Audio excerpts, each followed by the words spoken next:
Uncle, aunty, মিলি, সবাই কই? Uncle, কি হয়েছে? আঙ্কেল এগুলো আমি কি শুনতেছি? কি শুনেছ?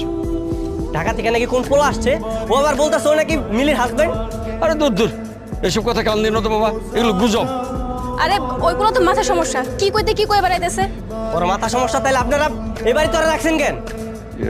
মানে বাবার বাবার বন্ধুর ছেলে, এই জন্য। হ্যাঁ, আমার বন্ধুর ছেলে। নো, আমি এখানে কোনো বন্ধুর ছেলে হয়ে আছি না। তুমি যেটা শুনে এখানে এসেছো সেটাই রাইট। আমি ওর হাজবেন্ড। এই ছাগল আবার কি কইতেছে?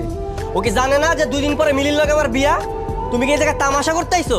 আঙ্কেল, ওরে আপনি আমার কাছে তুলে দেন, ওরে পিড়ায় আর বাবার নাম বলে দিতেছি। ওয়েট, 2 দিন পর বিয়ে মানে? শ্বশুর আব্বাজান, এই পাগল এসব কি বলতেছে? ও ঠিকই বলছে বাবা, আগামী শুক্রবার ওদের বিয়ে। বাহ, একটা মেয়েকে আপনারা কত জায়গায় বিয়ে দিবেন? ভাগ্যিস আমি সময় মতো চলে আসছিলাম।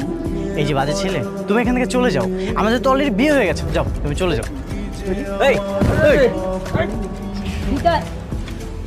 শান্ত হও বাবা, লোকজন জানাজানি হলে না ঝামেলা হয়ে যাবে। বাবা তুমি বাড়িতে যাও, ওরে বুঝায় শোনায় ঢাকায় পাঠায় দিতেছি।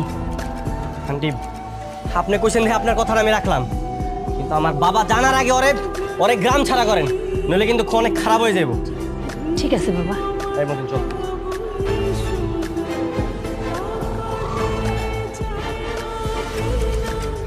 এই, কাল সকালের ট্রেন ধরে তুমি ঢাকা চলে যাবা।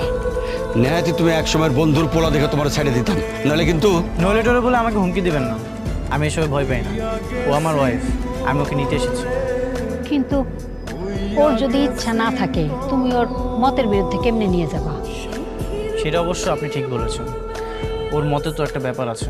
ঠিক আছে, আমি 3 দিন সময় নিতে চাই। এই 3 দিন ওকে আমি আমার মতো করে বোঝাবো। যদি ও বোঝে তাহলে ওকে নিয়ে আমি ঢাকায় চলে যাব, আর যদি না বোঝে তাহলে আমি একাই চলে যাব। ঠিক বলছো বাবা, আপনিও অনুমতিটা দিয়ে দেন।